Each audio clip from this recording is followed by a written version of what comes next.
Okay, good evening, everybody. Welcome to our parent information session. This is the fifth one of the school year. This one we will be understanding the iReady Diagnostic, the second one.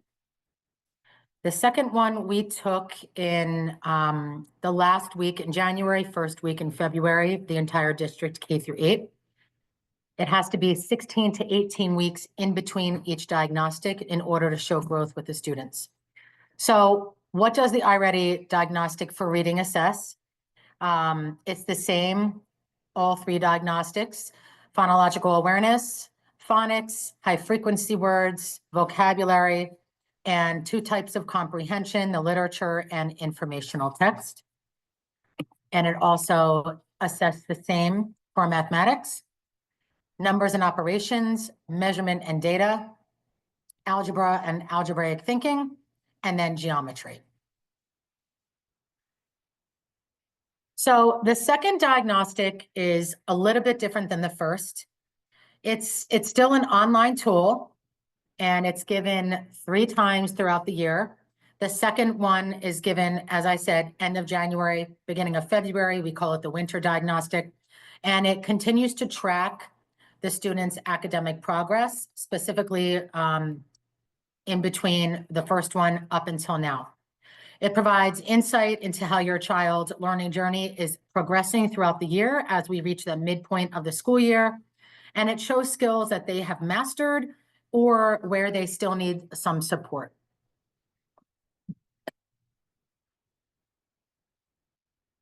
Why do we have this? This is one of the most important diagnostics, not so much for the students, but for us as a district. It really helps us align where we are in the mid part of the year, because we can say, as a teacher, this is where I want my students to be by the end of the year. Now, this is the midpoint. Am I on track? Are my students on track?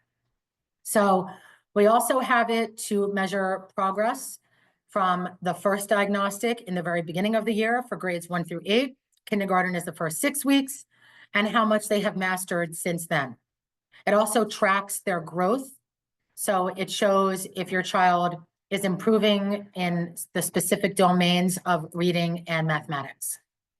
Also, it alters our instruction in the classroom. So we have grade level meetings at the K-5 level and team meetings at the 6-8 level. And they're called data meetings. And we really evaluate the data just to fine tune our teaching strategies for the children, to really focus on small group instruction, that targeted instruction. In iReady, we have a target growth and a stretch growth. So teachers reach to meet that stretch growth level because it goes beyond what the students are expected to attain at the end of the year based on how they're doing. Okay, how does the second one actually work? It's adaptive, just like the first one. As the students answer questions, it again adapts higher or lower based on the student's understanding. We do not have it timed in the district. You do have the option of timing it or not timing it. We felt it was better to allow the students the time that they need to really focus, take their time, not rush, and in order to show their true measures for us. It allows the students, if you do not time it, to work at their own pace, and we feel that it's really a reflection. Teachers analyze the results to make informed decisions on how to best support your child's learning development. Okay, what's so different about the second one? The second one measures the progress, focuses on how well your child is mastering the targeted skills during the first part of the year, where we need to be in the middle of the year, and what our goals are towards the end of the year.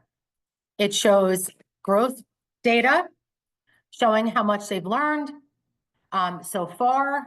Are they on grade level, below grade level, above grade level, and what skills they still need extra attention with from now until the end of the school year. And it helps adjust learning paths to ensure that students are always working at an appropriate challenge level. So basically, the My Path is set based on how they performed on the second diagnostic. And then as the students practice and they complete more My Paths, it changes how they progress throughout the year.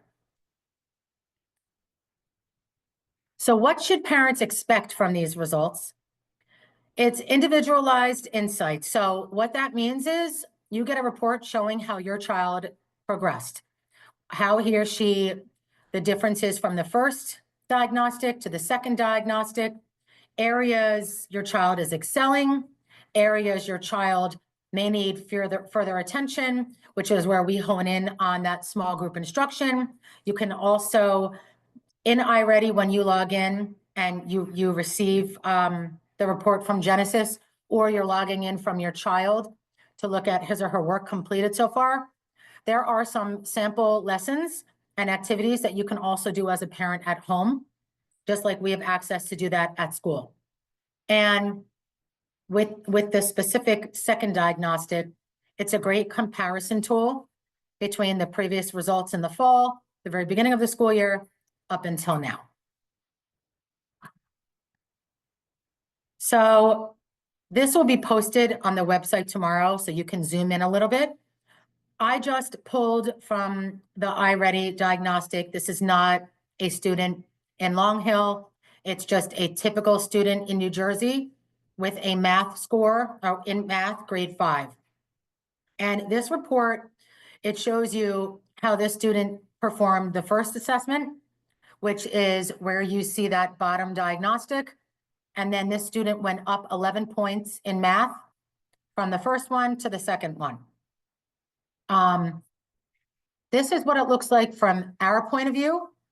And the arrows that you see pointing down, our teachers can scroll down and click on different lessons to really target what the students need to either improve upon or what they need, if they need to be challenged more.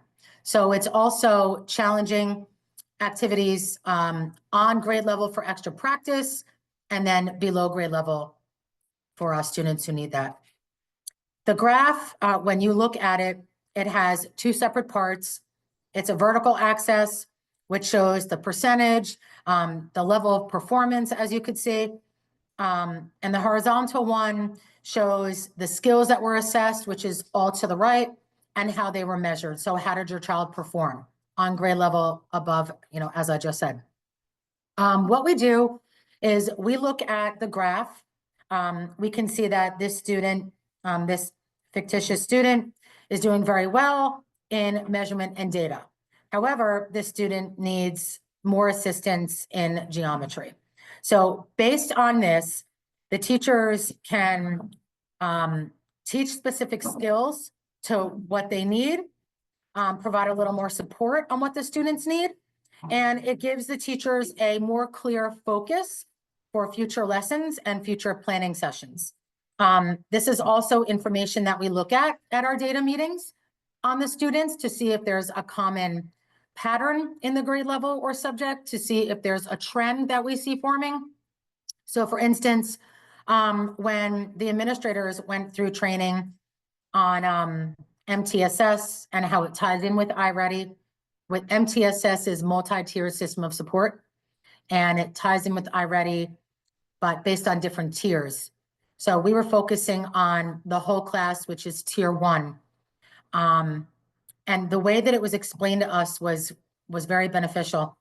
We should see a line that goes more diagonal, starting with green and going down, to show that students are not memorizing, but they're learning to decode at the very beginning, K1 and 2.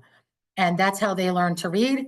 And that's how they form on their basic foundational skills, the phonics, phonological awareness. So that was interesting to see. So we have these meetings every month with our teachers, some every other week, and really just hone in on this data that we have. It's important to remember, though, that graphs like this reflect where your child is at the moment. It doesn't necessarily mean, hypothetically, your child, let's say, maybe took this at 2 o'clock in the afternoon, or right after lunch when you're a little tired, or in the very beginning when you're wide awake, before you have a lot of instruction. So a lot of factors go into this. This is not the only piece of data that we use to monitor students' achievement. This is just one source. So it's nice for those who attended the strategic planning meeting last night. This actually came up as a strength and as an opportunity for growth on how we analyze the data and that we have multiple sources of data. Also, if you see an area where your child needs some improvement on, it's completely fine, because based on this, we offer more direct support in the classroom. We target the instruction in a more specific way so that students can just grow upon these skills. Okay. How will these results be used? So this is our second year in iReady. We did learn a lot last year. So based on some feedback we received from teachers, from parents, just from having conversations with other district administrators and the trainer that we received from iReady to help us look at information, we are using the diagnostics to review and adjust the teachers' learning plans to make sure that what we're teaching in the classroom is in line with each student's individual needs. We're providing extra support or enrichment. We did offer extra help classes, and we are offering the Summer Institute again this summer. So information, I believe, is coming out shortly for that, if not already. But it helps students who need additional help moving forward so that they can master or excel their grade level standards. And then it also helps us to set goals. So establishing new goals based on this second diagnostic to continue improving. How can you as parents help support your child after this diagnostic? It's very similar to the first one. Just celebrate the progress. We don't want the kids to be nervous taking this, but we also want them to take it seriously. There are several students that get flagged as rushing, and the problem with that is, number one, it doesn't give us a true reflection. Number two, I can reset any diagnostic in the system. However, their MyPath is reset based on whatever diagnostic that we put into the system, but you as a parent will only see the first results. So it's not really overall a fair measurement of the students if they rush. So we tell the students not to rush, take your time, take it seriously, because this is only going to help you learn to grow and get better. It also helps us support areas for improvement. So as I said before, helps reinforce skills that your child may need some more growth. And then it keeps the kids engaged. I know it sounds like, and sometimes information is not that accurate once it goes through multiple people. They're not on screens all day long. They're not expected to be on screens at home. This is just an additional resource that, when used properly with a good amount of time at school and at home, can really help the children of all ages, K through 8th grade, grow overall in reading and in mathematics. So I encourage you to stay in contact with your child's teachers to monitor your child's progress, and anytime ask for suggestions on what you can do at home. What to expect moving forward. Since this isn't the only measurement that we use, we have ongoing assessments. We do have periodically other diagnostics that we can assess and assign to students throughout the year. We also use other forms from our curricular programs to assess students so that we are getting a whole picture of the student at the end of the year. It customizes their learning path, as I spoke a little about. This is their MyPath and how it adjusts as they keep practicing and they keep mastering skills. And then it updates the teacher on, how are my students doing? How is my class doing as a whole? So that when we have these data meetings and the grade level and team meetings, it's enriching conversation and it's time worth spent, because we're really talking about what we need to do in the classroom and beyond in order to add to the students succeeding. Okay, that is everything that I have. I can open it up now for questions. You can put your questions right in the chat. As I see them, I'll read them out loud and I will answer as much as I can. If there's something that I can't answer, I can follow up with you via email or phone call tomorrow. So I'll wait about 1 or 2 minutes now for you to put some questions in.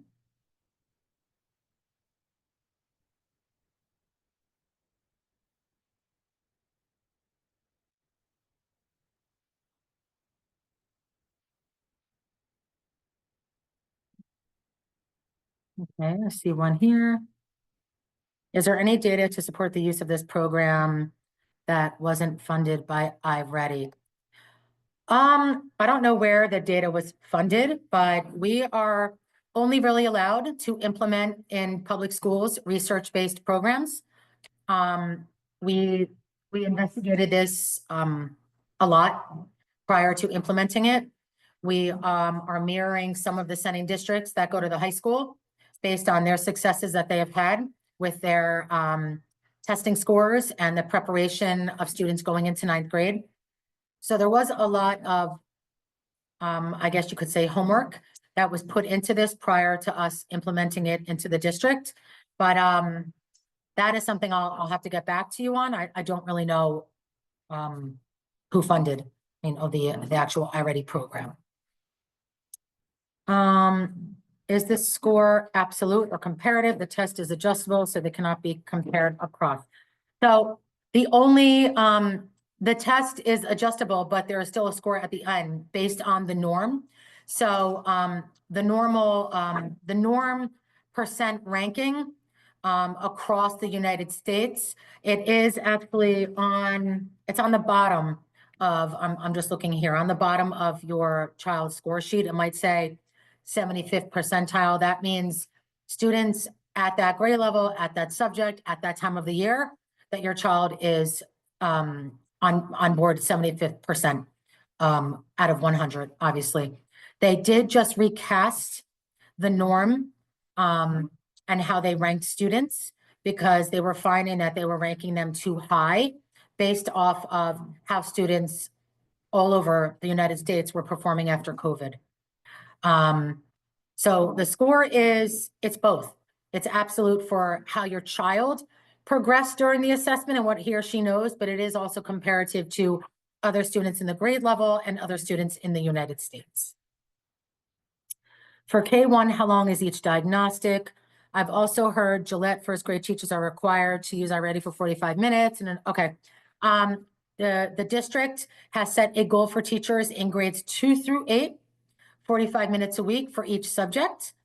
And for Gillette K1, because they're younger, their attention spans are a little different. And because we are sharing the iPads, we do have a lot of iPads in the school, but we are not one-to-one yet. So K and 1 are reduced to 20 minutes a week. So it's very difficult to say to a K1 teacher 45 minutes a week, and then here's an iPad for an hour, that's a little exaggerated, but so no, that's not true for Gillette. The diagnostic, that's up to the student. It typically takes, the first one for K1 is typically the longest one because they're learning how to log in, how to flash.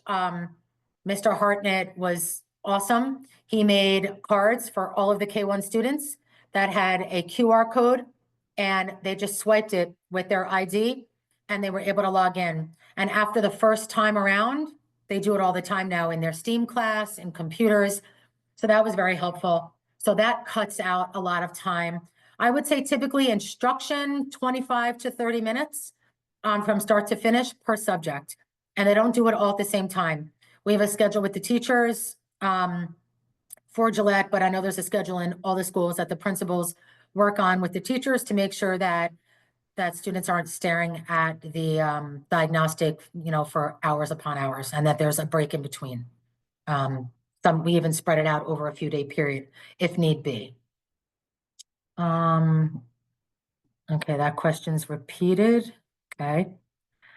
How will you account for test fatigue at the end of the year when kids have iReady Diagnostic, NJS curriculum exams, and COGATs all in a close succession?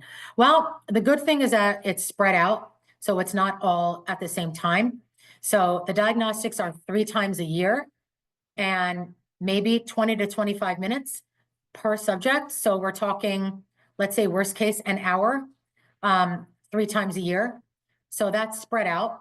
The New Jersey Student Learning Assessments, that is a state, it comes from the state for grades 3 through 12. And it is spaced out as well, but there's a window, a time window, a testing window, so we can't space it out as much as we want to, but we do give students breaks. And the 2 building principals also create their schedule where if you're taking an assessment 1 week in the morning, the following week it's in the afternoon. So you're not missing the same periods. You're not, so it's fair. It's not either right after lunch or right before. So they work out a good schedule. And COGATs this year is just grade 4. And it's 3 parts that are about 15 to 20 minutes per part. So it's just one complete assessment that takes about 45 minutes. So we, I can't really say that the district does account for test fatigue. We do try to be aware with the students based on their age, based on their readiness levels, and how much technology that we put forth in front of them and expect out of them on the home end as well. And how does a constant use of iReady throughout the year affect the students' attention care towards a diagnostic when they're completely fatigued and burned out by the program? Our kids no longer have assignments to read actual books, but instead of assigning screen time, also reading scores by having them read books. I mean, as far as I'm aware, it's a good mix. I'm at the middle school quite often. They read novels. They participate in Socratic seminars. There's a lot of students that are still reading books.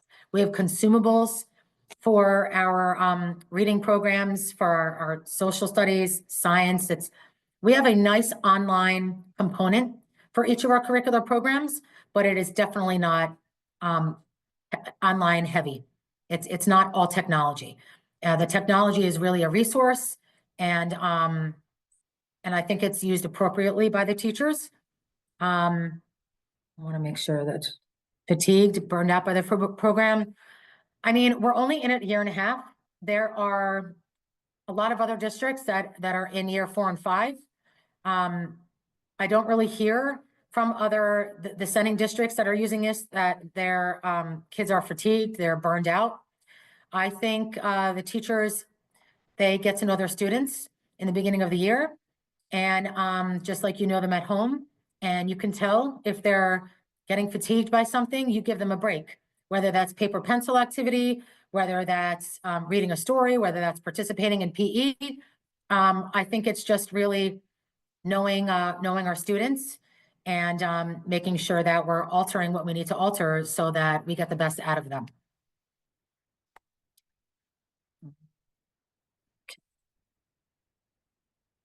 Already staff, refer to a screener, not curriculum. I'm not clear what this means. How's a screener?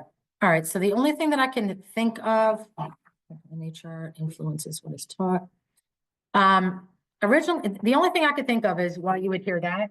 And there's a lot of hearsay that happens. It's always best to call the schools if you have a question. I know there's a lot of inaccurate information on Facebook, different social medias, different chatter that goes on. I always tell the parents, like, please just call us or call me if it's any curriculum questions, and I can hopefully clarify any misconceptions or misunderstandings that are out in the community. But as far as the screener, originally we purchased the iReady Diagnostic as a universal screener that is required by the state of New Jersey to test students at the K through 3 level in dyslexia, and also test students at the K-8 level in ELA mathematics to show that they are grade level ready. So we used to have Link It, which was a program that we were able to use as a universal screener. But Link It, as it became more popular, it really went away from what we needed it for. And it got a little bit too ahead of what we wanted for our students in Long Hill. So Ms. Cologne, our Director of Special Services, and a committee looked at different universal screeners. They went through professional development. Then we had training in the district, and they decided as a committee to go with iReady Diagnostic as a universal screener. So, and as far as a curriculum, so, we can have any textbook program or online program or technology that could be considered our curriculum, but really our curriculum is just a guideline of how we are responsible for teaching to the standards of the state of New Jersey. So it really isn't a curriculum. It's a program that is a resource for the teachers that's board approved that we utilize in order to teach the standards. So I hope that helps a little bit for that clarification. Okay. Do students get individual attention based on the progress, or it will be overall class direction for improvement? Based on, yes. So I think I understand the question. So based on all right, so students, yes, they do get individualized attention through either working with the teacher one-to-one, either working with the teacher in small group instruction, or being taught whole group instruction on certain skills that a teacher is teaching. Sometimes it is an overall class direction. Sometimes it is for improvement. It really depends on where the teachers are in the curriculum process, as for teaching to the standards, and how the students are performing on multiple measures of assessment so that it's not just one reading. I think when I talk to the teachers about iReady, sometimes there's discrepancies between how a child is scoring on the diagnostic and how they're scoring on a report card. And we're trying to explain the differences in conversations with parents and with teachers and sometimes with students that it's one measurement. It's a snapshot, the diagnostic of how you're performing at those standards that day. But the report card reflects, are you mastering the standards that are expected of the student from the beginning of the school year to the end of the school year? So it's very common not to see them align 100%. Sometimes they might, or, sometimes they may not. It's a multiple measure that we use to really target that individualized instruction and attention that the students deserve. Okay. I don't see any more questions. And there's a comment in here about kids are burned out. You can let your children know if they do feel that way, but please let the teacher know. And I'm more than certain the teacher will provide breaks for them. And as from a parental point of view, my own sons have been using this program for many years, so I've seen it from a parental side. It did take me a little while to get used to it until I learned about it. And a lot of the questions and the comments that we've received throughout the last year and a half, I understand from a parental point of view as well. I just, I would just maybe recommend if you see that your child is being burned out at home, it's okay to have them not do it for that night. We don't want this to have a negative impact on the students.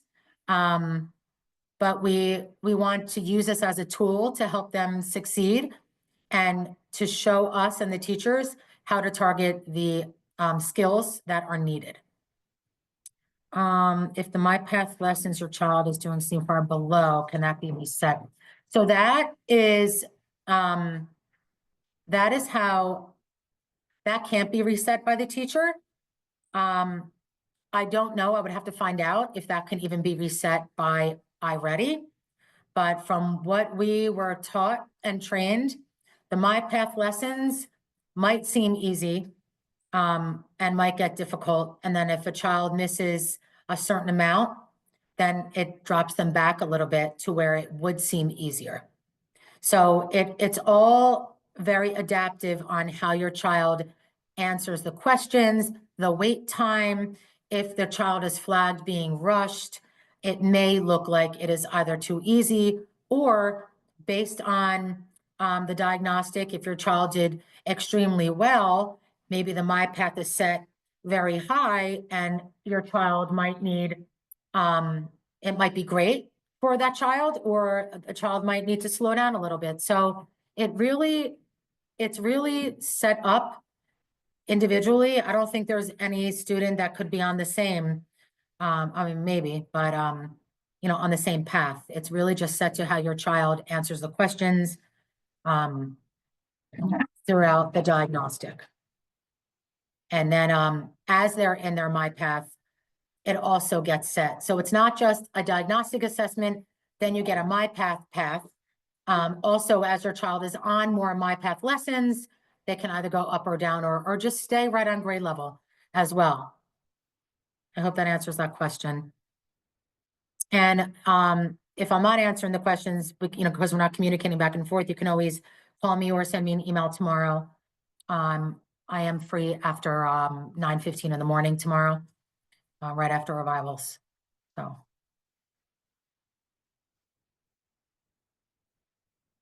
Okay.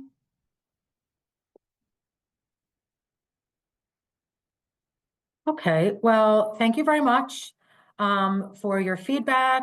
Thank you for your questions. Again, if you have any other questions, or if you just want to clarify, like, hey, I heard this in the community, or I heard this is going on, and please always feel free to call me or call any principal, and we can let you know the accurate information from our point of view, so that there's no wondering and guessing and miscued information out there. Okay, this will be on the internet over the next few days. And thank you very much and have a great evening.